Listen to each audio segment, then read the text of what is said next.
ನೋಡಿ ಶಕುಂತಲಾಜಿ, ಈಗ ಭಾಳ ಕ್ಲಿಯರ್ ಆಗಿ ಎಷ್ಟೋ ಜನ ಸ್ಟ್ರಗಲ್ ಮಾಡ್ತಾರೆ ಅಂತ ಹೇಳಿದ್ರಿ. ಫಸ್ಟ್ ಆಫ್ ಆಲ್ ಸ್ಟ್ರಗಲ್ ಅನ್ನೋ ವರ್ಡೇ ತಪ್ಪು. ನೀನು ಸೈಂಟಿಫಿಕ್ ಆಗಿ ನೀನು ಯಾವ ಮಟ್ಟಕ್ಕಿದೆಯಾ ಅಂತ ನಿಂಗೆ ಅರ್ಥ ಆಗೋದ್ರೆ struggle will become stress free.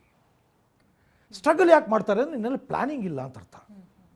ನಿನ್ನ ಬಗ್ಗೆ ನೀನು ಕರೆಕ್ಟಾಗಿ ಅದಕ್ಕೆ ನೀನು ಪ್ಲ್ಯಾನ್ ಮಾಡ್ಕೊಂಡಿಲ್ಲ. ಪ್ಲ್ಯಾನ್ ಮಾಡದೇ ಇರೋರು ಏನು ಮಾಡ್ತಾರೆ, ಈಗ ಉದಾಹರಣೆಗೆ ನೀವು ನ್ಯೂಸ್ ಆ್ಯಂಕರು, ನಿಮ್ಮ ಸ್ಕ್ರಿಪ್ಟ್ ಒಂದು ಅರ್ಧ ಗಂಟೆ ಮುಂಚೆನೇ ಕೊಡ್ತಾರೆ. ಯಾಕೆ ಕೊಡ್ತಾರೆ? ಆ ಒಂದು ಲೈವಲ್ಲಿ ನೀವು ರೆಡಿ ಆಗಿ ಕೊಡ್ತಾರೆ. ಕರೆಕ್ಟ್, ಪ್ರೆಸೆಂಟೇಷನ್ ಚೆನ್ನಾಗಿ ಬರಲಿ. ಕರೆಕ್ಟ್. ನೀವು ಲಾಸ್ಟ್ ಮಿನಿಟಲ್ಲಿ ಬಂದರೆ ಏನಾಗುತ್ತೆ? ತಡಬಡಾಯಿಸಬೇಕಾಗುತ್ತೆ. ಎಕ್ಸಾಕ್ಟ್ಲಿ. ನೀವು 6 ಕೋಟಿ ಕನ್ನಡಿಗರಿಗೆ ನೀವು ಸುದ್ದಿ ವಾಚನ ಮಾಡ್ತಿರ್ತೀರ, ಆ ಟೈಮಲ್ಲಿ ಏನಾಗುತ್ತೆ? ಅನ್ಯಾಯ ಮಾಡ್ದಂಗಾಗುತ್ತೆ. So you need to prepare yourself properly. In order to prepare yourself you need to understand where you are strong and where you are weak. Right or wrong?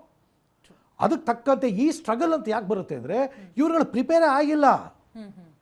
ನಾವು ಸಿವಿಲ್ ಸರ್ವಿಸ್ ಪಾಸ್ ಮಾಡೋದು, ನಾನು struggle ಅಂತ ಹೇಳಿಲ್ಲ, enjoyed the journey, but it is tough. But are you ready to face the toughness? Toughness ಯಾವಾಗ ಬರುತ್ತೆ ನೋಡಿ? Preparation 99% success is determined by your preparation. ಆ ಪ್ರಿಪ್ರೇಷನ್ನೇ ನಿನಗೆ ಗೊತ್ತಿಲ್ಲ ಅಂದರೆ ನೀನು ಸಕ್ಸಸ್ ಹೆಂಗೆ ಆಗಕ್ಕೆ ಸಾಧ್ಯ? ಮತ್ತು ಆ ಮೆಥಡಾಲಜಿ ನಿಂಗೆ ಗೊತ್ತಿಲ್ಲ ಅಂದರೆ ಸ್ಟ್ರಗಲ್ ಅಂತೀಯ. ಸ್ಟ್ರಗಲ್ ಏನು ಬೇಕಿಲ್ಲ ಮ್ಯಾಮ್.